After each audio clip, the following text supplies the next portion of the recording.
तो हेलो बच्चों, आज से हम क्लास 9th का एनसीईआरटी का अध्याय 1 को देखेंगे। वो है संख्या पद्धति।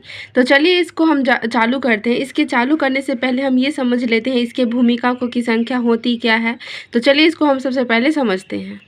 चलिए समझ लेते हैं कि संख्या होती क्या। देखिए, संख्या बेसिकली दो प्रकार की होती है। एक होती है वास्तविक संख्या और एक होती है काल्पनिक संख्या। क्या होती है?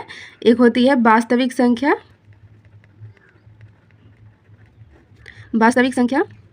और दूसरा क्या होती है? काल्पनिक संख्या। काल्पनिक संख्या। तो देखिए, हम वास्तविक संख्या को इंग्लिश में क्या कहते हैं? वास्तविक संख्या को कहते हैं रियल नंबर, और काल्पनिक संख्या को क्या कहते हैं? Imaginary number.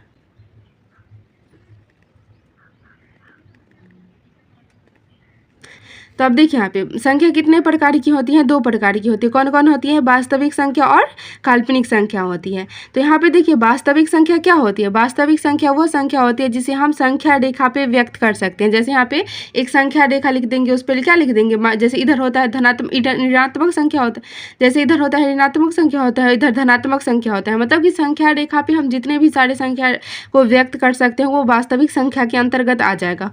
तो देखिए, काल्पनिक संख्या क्या होती है? जैसे यहाँ पे ये रूट दो है, तो इसके अंदर अगर माइनस लगा देंगे तो ये क्या हो जाएगी? काल्पनिक संख्या हो जाएगी, जिसका कोई मान, मतलब कि कोई लिमिटेड वैल्यू नहीं होता है, उसे हम काल्पनिक संख्या कहते हैं। और अब देखिए, यहाँ पे वास्तविक संख्या कितने प्रकार की होती है? वास्तविक संख्या बेसिकली दो प्रकार की होती है। वास्तविक संख्या कितने प्रकार की होती है? दो प्रकार की होती है। पहला क्या होती है? परिमेय संख्या। परिमेय संख्या,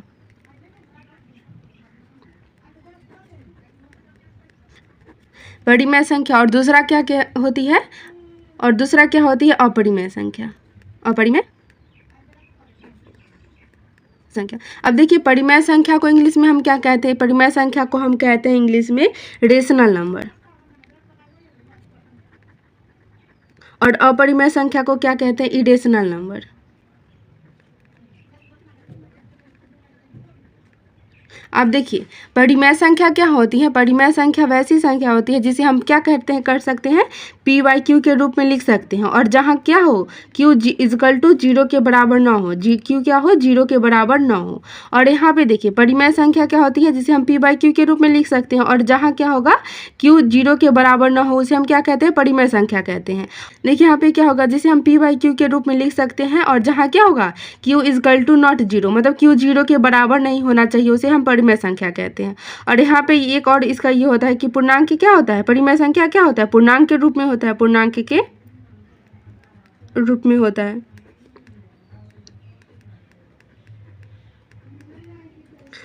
तो यहाँ पे देखिए, पूर्णांक क्या होता है? जिसे हम संख्या के रूप में व्यक्त कर सकते हैं, उसे क्या कहते हैं? पूर्णांक संख्या। देखिए, पूर्णांक संख्या भी दो प्रकार की होती है। एक धनात्मक पूर्णांक संख्या होती है, ऋणात्मक पूर्णांक संख्या होती है। तो यहाँ पे धनात्मक पूर्णांक संख्या क्या हुआ? जैसे 1, 2, 3, 4 जो धनात्मक में हो उसे हम क्या कहेंगे? धनात्मक पूर्णांक संख्या। और ऋणात्मक पूर्णांक संख्या क्या होती है? जैसे -2, -3, -4, -5, ये सब क्या हुआ? ऋणात्मक पूर्णांक संख्या होता है।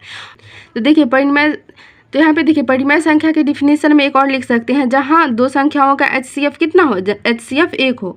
जैसे यहाँ पे लिखेंगे, देखिए यहाँ पे 4 और 5 का HCF कितना हो जाएगा? 1 हो जाएगा। तो ये कौन सी संख्या हो जाएगी? परिमेय संख्या हो जाएगी। और अपरिमेय संख्या क्या होती है? जिसे हम P बाई क्यू के रूप में क्या कर सकते हैं? P बाई क्यू के रूप में नहीं लिख सकते हैं, रूप में नहीं लिख सकते हैं।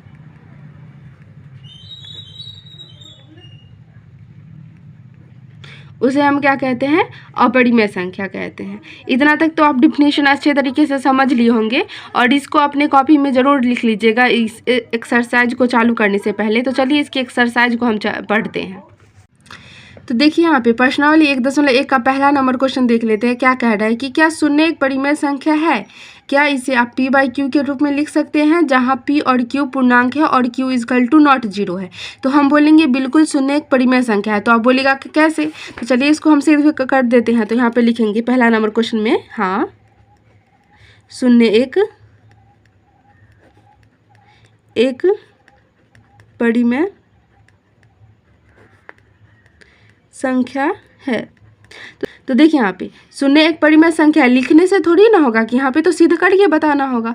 तो यहाँ पे देखिए देखिए यहाँ पे एक शून्य ले लेते हैं, और शून्य क्या परिमेय संख्या क्या होता है, जिसे हम p/q के रूप में लिख सकते हैं। तो शून्य तो वैसे भी होता है कि इसके सब बट्टा में कुछ भी लिख दो, इसका मान 0 ही रहता है। जैसे कुछ भी लिख दो, 4 5 6 कुछ भी लिख दो, ये 0 रहता है।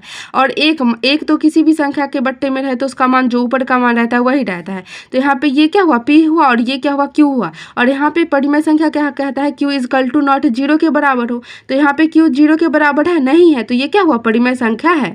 तो यहाँ पे क्या हो जाएगा, परिमेय संख्या है। क्वेश्चन नंबर 2 क्या कह रहा है कि 3 और 4 के बीच में 6 परिमेय संख्या ज्ञात करने के लिए, कितने परिमेय संख्या ज्ञात करने के लिए बोल रहा है, 6 परिमेय संख्या। तो यहाँ पे लिख देंगे क्वेश्चन नंबर 2 का हल।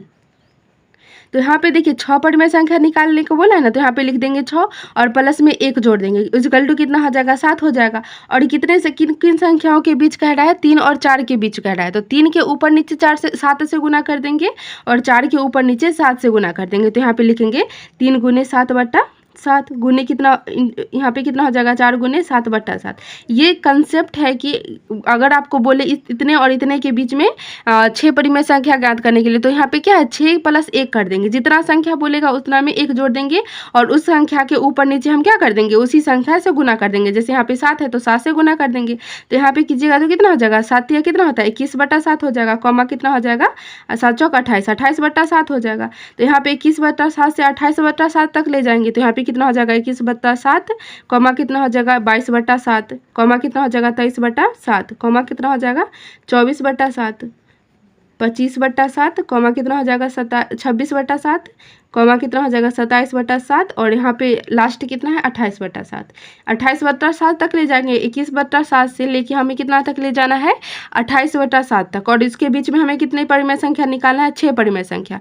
तो 1 2 3 4 5 6 टोटल परिमेय संख्या है ना इसके बीच में, तो इसका आंसर यही हो गया। उसी प्रकार आप क्वेश्चन नंबर 3 को देख सकते हैं। क्वेश्चन नंबर 3 क्या कह रहा है कि 3/5 और 4/5 के बीच में 5 परिमेय संख्या ज्ञात करने के लिए बोला है। कितने परिमेय संख्या ज्ञात करने के लिए बोल रहा है, 5 परिमेय संख्या। तो यहाँ पे क्या कर देंगे, 5 + 1 कर देंगे, तो = कितना हो जाएगा, 6 हो जाएगा। तो हमें क्या करना है, 3/5 और 4/5 के ऊपर नीचे कितना से गुना कर देना है, 6 से गुना कर देना है। तो यहाँ पे लिखेंगे 3/5 गुने कितना हो जाएगा, 6/6 हो जाएगा, कॉमा कितना हो जाएगा, 4/5 गुने 6/6 हो जाएगा, 6/6।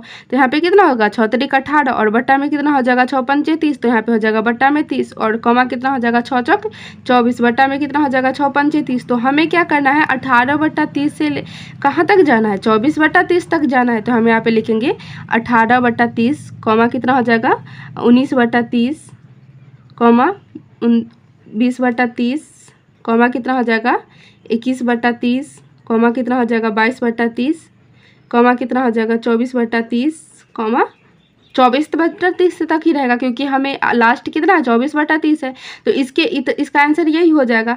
तो आप लोग आई होप कि आप लोग अच्छे तरीके से क्या होगा समझ लिए होंगे। तो देखिए आप सोच रहेंगे कि इसका आंसर नहीं दिया गया है, मतलब सेम नहीं अगर मिला होगा तो इसमें कोई दिक्कत की बात नहीं है, क्योंकि ये कंसेप्ट खुद ही, मतलब कि इसमें क्या आंसर मिलाना, ये तो कंसेप्ट ही है, तो ऐसा बनेगा ही बनेगा, इसमें आप कोई चिंतित की बात नहीं है। तो यहाँ पे देखिए आप क्वेश्चन नंबर 4 को हम देख लेते हैं। क्वेश्चन नंबर 4 में क्या कह रहा है कि नीचे दिए गए कथन सत्य है या असत्य, कारण के साथ अपना उत्तर दीजिए।